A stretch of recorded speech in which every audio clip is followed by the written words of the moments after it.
বিকৃতি, ওই বিকৃত মানসিকতার যারা পোষণ করে তারা আমাদের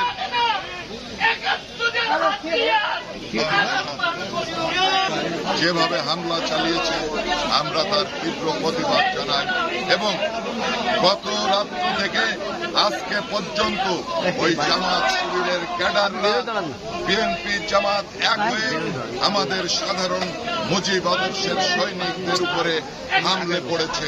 প্রিয় বন্ধুগণ, ৫ তারিখের পরে শত শত মানুষকে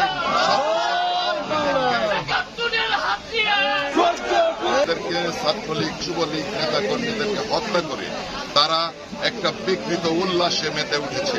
আজকে শেখ হাসিনাকে হত্যা মামলার আসামি করা হয়েছে, বিভিন্ন মামলার আসামি করা হচ্ছে, কিন্তু ৫ তারিখের পর থেকে যে হত্যাগুলো হচ্ছে তার বিচার কার বিরুদ্ধে হবে, তার মামলা কার বিরুদ্ধে হবে, ওই ইউনুসের বিরুদ্ধে হবে নাকি গোটা বিরোধী আন্দোলন যারা করেছে তাদের বিরুদ্ধে হবে।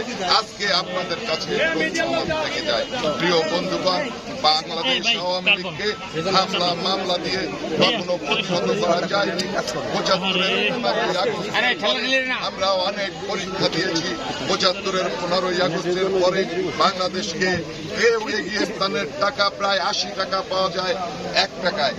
সৌদি আরবে আমি ওমরায় গিয়েছিলাম, তখন দেখেছি যে পাকিস্তানের সৌদি আরবের ১ রিয়েলে ৮০ টাকা পাকিস্তানে পাওয়া যায়, আর আমাদের ৩২ টাকায় একটি রিয়েল পাওয়া যায়। এই যে ব্যবধান, বাংলাদেশকে যে সামনের দিকে এগিয়ে নিয়েছেন সেই অবস্থান থেকে আজকে বাংলাদেশকে পিছিয়ে দেওয়ার অপচেষ্টা চলছে। এই অবস্থার সাথে বাংলার সাধারণ মানুষ মেনে নেবে না, মেনে নিতে পারে না।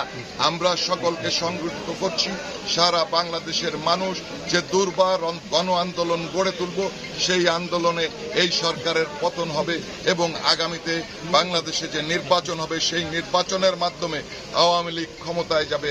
আপনারা দেখেছেন এত নির্যাতন উৎপীড়নের পরে গত রাত্রে কিভাবে ওই ধানমন্ডি ৩২ নম্বরের সামনে নারী পুরুষ সহ সকলে একত্রিত হয়েছেন। আজকে এই সরকার ভীত হয়ে তাদের উপর যে অত্যাচার নির্যাতন করছে, এই অবস্থা আমরা চলতে দেব না, এই অবস্থা আমরা চলতে দিতে পারি না। অচিরেই আমরা সংগঠিত হয়ে ওই ঢাকা অভিমুখে মার্চ করব। জয় বাংলা, জয় বঙ্গবন্ধু।